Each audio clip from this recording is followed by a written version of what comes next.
اور نگران شورا نے مدنی مکالمے میں مدنی پھول ارشاد فرمائے، جبکہ بعد مدنی مکالمہ عطاری کابینات کے اسلامی بھائیوں کو عالمی مدنی مرکز فیضان مدینہ باب المدینہ کراچی پاکستان میں مدنی مشورے میں مدنی پھول عنایت فرمائے۔ مدنی پھول آپ بھی چن لیجئے۔ ہمارا موضوع ہے نگہبان، اور یہ مختلف نوعیت کے اس میں پہلو بیان کیے جا سکتے ہیں۔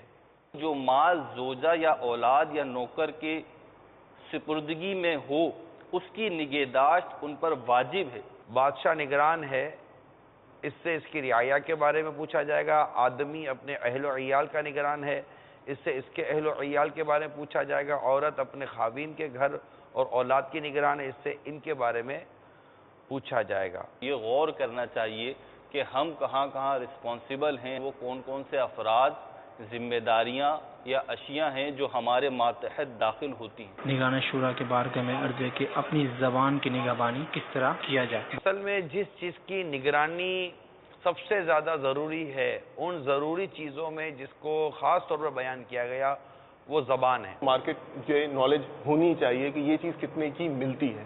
عموماً ہم کہتے ہیں یا مسجد کے لیے پنکھا چاہیے، تو اب ایسے لوگ کہاں کہ مسجد کے نام پر آپ کو مطلب سستا دے دیں گے۔ اچھا مسجد کے لیے چاہیے آپ کو، پھر تو آپ یہ لے کر جائیے، یہ لے کر جائیے کے نام پر یہ اور اپنے کو چونا لگائے گا۔ اینٹوں والا تھا، اس نے یہ کہا کہ اگر اپنے لیے لوگے تو گویا 10 روپے کا دوں گا، اور مسجد کے لیے لوگے تو 12 روپے کا دوں گا۔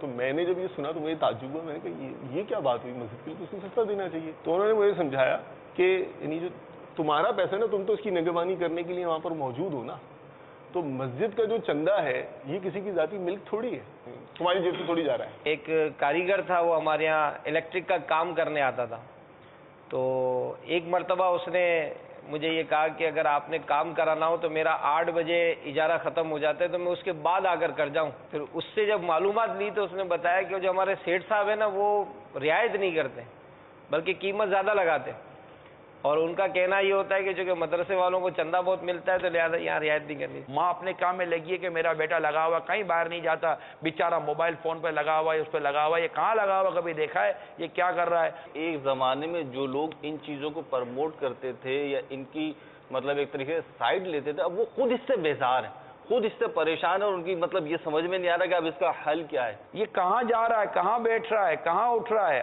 آپ تھکے ہوئے آ رہے ہیں، اگر آپ کو گھر میں ان کی امی بھی کہتی ہے تو میں بہت تھکا ہوا ہوں، میں کام کروں گا، یہ دیکھو آپ دیکھو، اب ماں محلے میں جا کر کیسے دیکھے گی؟ نبی اپنے دین کی تکمیل کے لیے تشریف لاتے ہیں۔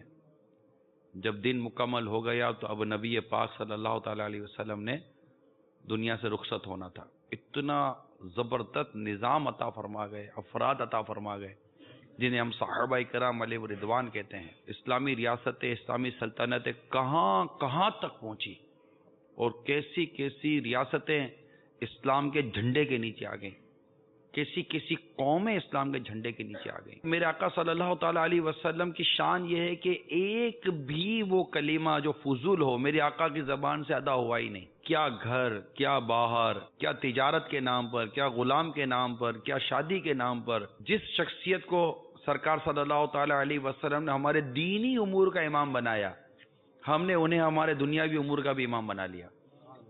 کہ جب آقا صلی اللہ تعالی وسلم تشریف لے جاتے تو مصلی صدیق اکبر رضی اللہ عنہ کے عموماً انہی کے سپرد ہوا کرتا تھا۔